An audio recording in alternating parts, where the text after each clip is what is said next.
el vitalicio del movimiento Alianza País. Lo recibimos con un fuerte aplauso. Compañeros? Qué gusto estar con ustedes. Qué gusto estar en la patria. Estoy muy cansado.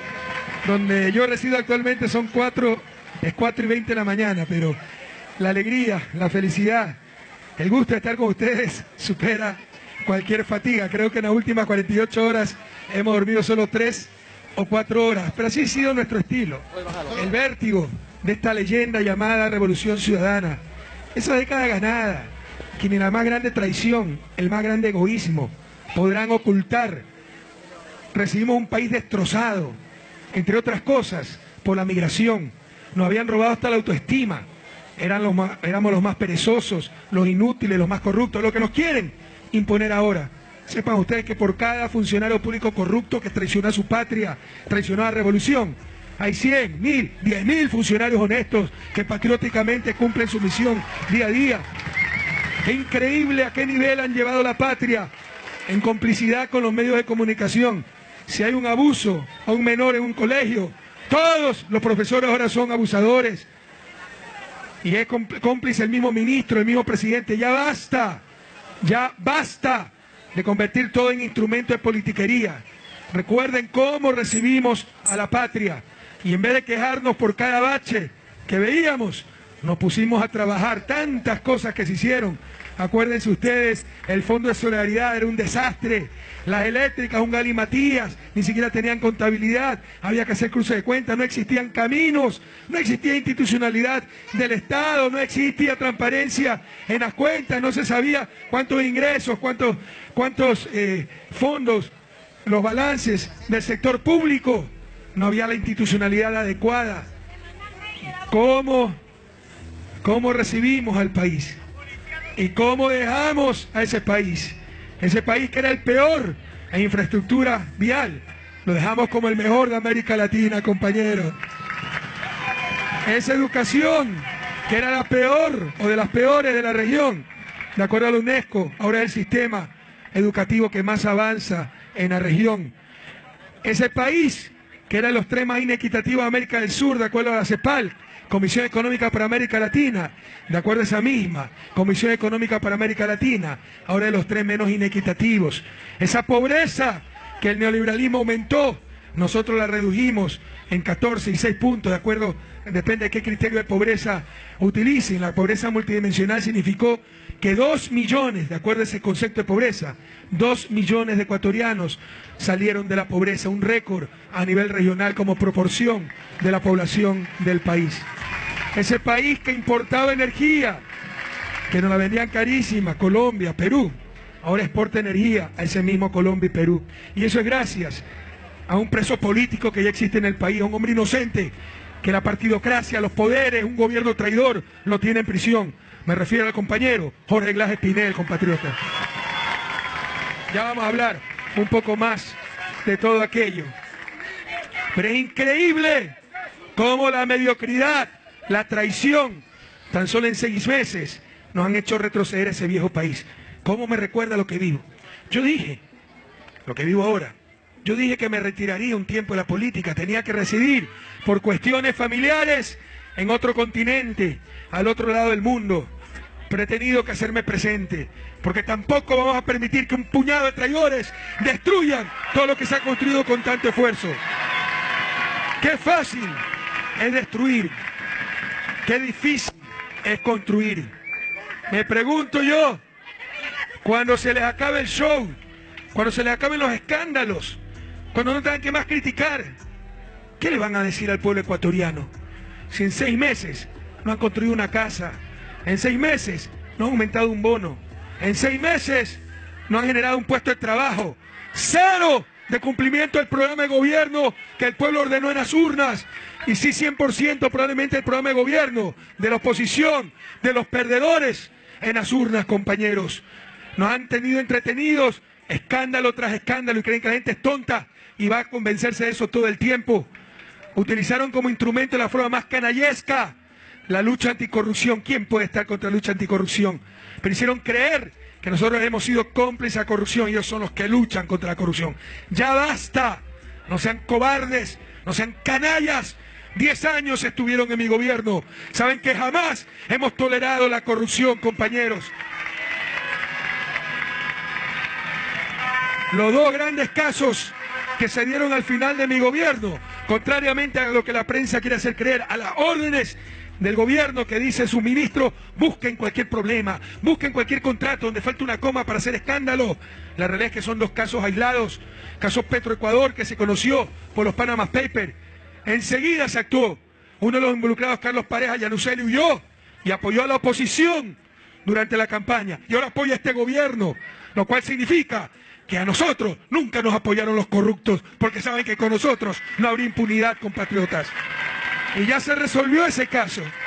Ya se sabe que el cabecilla es Charlie Pareja Cordero, altísimo funcionario social cristiano, y nadie dice nada al respecto. Prohibido olvidar. Y luego está el caso de Brecht. Sucedió en 12 países. Se trata de la maquinaria corrupta y corruptora, probablemente la más sofisticada de la historia de la humanidad. Todo un departamento de esa constructora que era nada más y nada menos que la constructora más grande de América Latina.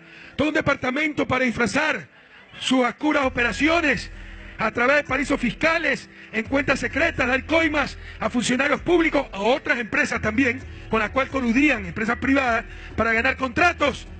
El FBI dijo que le hubiera costado 100 años reunir la información si no había las delaciones de los funcionarios de Odebrecht. Pero en toda una campaña de prensa, dentro de esa campaña, que es lo único que han hecho, milimétrica, de este gobierno traidor, mediocre, para tratar de destruir el legado de la Revolución Ciudadana, destruir a Rafael Correa, le hicieron creer que era aquí nomás que había sucedido, y que había sido en nuestras narices, y hay que llamar a la ONU, y ni eso cumplen, si se dan cuenta, que hay que hacer el Frente Anticorrupción, por pura politiquería, de la forma, insisto, más canallesca, echando lodo a sus supuestos compañeros. Ya sabemos que no eran compañeros, sino lobros disfrazados de ovejas, para diferenciarse, hundiendo a los demás, cuando saben que somos gente honesta, compatriotas. El caso de Brecht ocurrió en 12 países, y aquí se lo ha utilizado, no solo para politiquería, sino para tratar de apoderarse de la vicepresidencia de la República. ¿Se dan cuenta de lo que está pasando? No hay ninguna prueba contra los reglas, que presenten una prueba. Ay, pero hay muchas sospechas, por sospecha no se puede meter preso a nadie. Pero en todo caso, los que sí se sabía que eran corruptos eran los 4 funcionarios de Brecht, encabezados por este Concienciado Santos, que yo nunca lo conocí siquiera, no recibía a esa gente. Concienciado Santos, que confesó que era corrupto. Y esa gente es la que se deja en la impunidad. Para mí el complot está clarísimo. Amarraron con Odebrecht, acusen al vicepresidente y lo dejamos a ustedes libres. ¿Para qué? Para apoderarse de la vicepresidencia de la República, una de las tantas canalladas que hemos tenido que enfrentar en estos 6 meses. ¿Cómo se ha retrocedido el país? Al viejo país. Ahora hay conflicto político, presidente y vicepresidente, que no hubo en los últimos 10 años.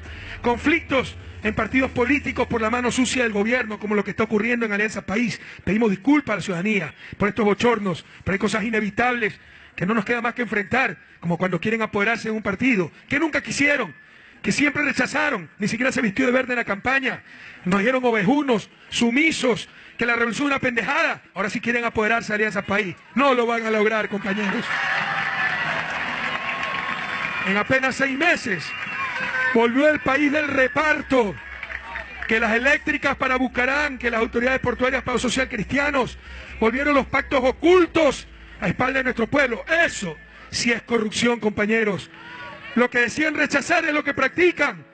Volvió la censura de prensa, que no cubran nada de lo que es Correa, de lo que es Alianza País, la verdadera, la Pepa, lo que es la Revolución Ciudadana, la verdadera. Que escriba un Temer en los supuestos diarios públicos, que ahora sí son diarios gubernamentales, pero que no escriba Correa. La consigna está dada. Ahora sí se persigue a la gente. Ojalá los medios de comunicación decentes hagan una investigación seria para que vean cómo se presiona a asambleístas que han sido miembros del Ejecutivo, ministros, gobernadores. Le mandan primero la glosa de Contraloría, después llaman de la presidencia, cuando le mandan una glosa de 30 millones de dólares, mira, ¿quieres apoyo político para defenderte? Entonces apóyanos a nosotros. Así se está manejando el país. Presiones, amenazas, miedo, reparto. Pero ¿saben qué? Si nos unimos, los que van a tener miedo son ellos. Es un gobierno demasiado débil, a tal punto Ustedes saben que la gente votó por la Revolución Ciudadana, no por ellos. Y a tal punto de debilidad que su principal opositor soy yo, todos los días me recuerdan. Yo que estoy viviendo al otro lado del mundo, que no tengo ni secretaria y que me tengo que defender de todas las calumnias a través de un iPhone por medio de redes sociales. Y soy su principal opositor. ¿Se imaginan la debilidad de ese gobierno? La mediocridad de ese gobierno. Es increíble, compañeros, lo que hemos estado viviendo. Pero ¿cómo en 6 meses nos han retrasado 20 años? Siento nuevamente ese bombardeo de la prensa, su estrategia para inmovilizarnos. Que si hay un funcionario corrupto, todos los funcionarios públicos son corruptos. Que si hay un profesor abusivo, todos los profesores son abusivos y abusadores. Ya basta. Los buenos somos más, muchísimos más, y no permitiremos que se juegue con nuestra autoestima, con nuestro orgullo de ser ecuatorianos. Alguno dirá, ha habido toda una campaña para inventarse el caso de corrupción, el Pozo Singer, por el que le quieren hacer lo mismo de siempre, la misma politiquería volvió. Juicio político al vicepresidente, una cantinflada. Pero la Contraloría está al servicio del gobierno como instrumento de persecución. Alguno dirá, sí, pero Ramiro González fue su ministro. Claro que fue mi ministro. Y también fue prefecto de Pichincha, alto dirigente de Izquierda Democrática, binomio de León Roldós, ya se olvidaron. Pero si por un pillo como Ramiro González somos todos corruptos, el primer corrupto es León Roldós, que nos quería poner un vicepresidente corrupto. ¿Quién se iba a imaginar que un tipo con esa trayectoria política iba a ser un sinvergüenza? Y por si acaso, la investigación de su evasión tributaria empezó en mi gobierno, compañeros.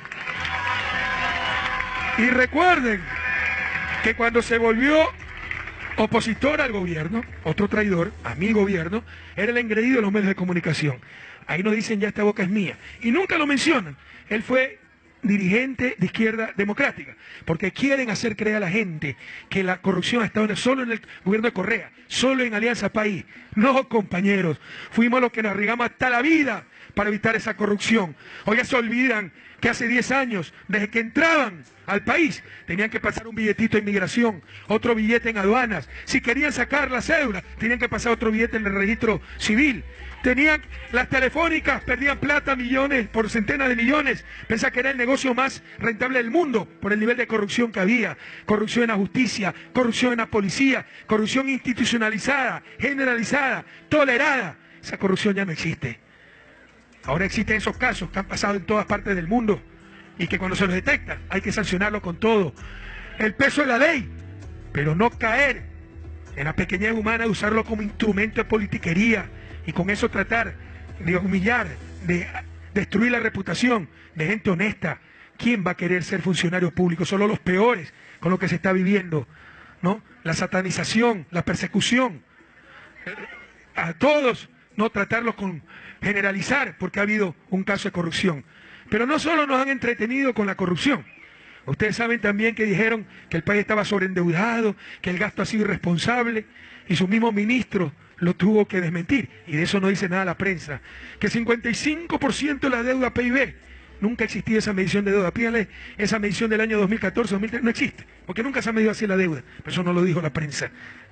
Y la realidad es que nos dio la razón el ministro, obviamente los organismos internacionales, de que la deuda era 27% del PIB, pero eso no publican los medios de comunicación. Luego dijeron, se dedicaron a la ingrata tarea de tratar de demostrar que todas las obras estaban mal hechas. O sea, además de corruptos, de hambrientos de poder, éramos unos inútiles.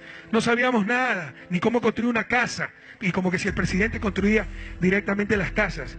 No hicieron una obra, no han hecho una obra, pero empezaron a criticar las miles de obras que nosotros hicimos, compañeros. Y acuérdense, por ejemplo, que dijeron que la refinería estaba a punto de explotar. ¿Se acuerdan o no se acuerdan? Ya explotó. 3, 4 meses después. ¿Cómo mienten? Pero no dice nada la prensa. Y fueron a Yachay, hundiendo a gente buena, destruyendo honras. El gerente de Yachay era un joven muy valioso de la patria. Y el presidente Moreno dice, y aquí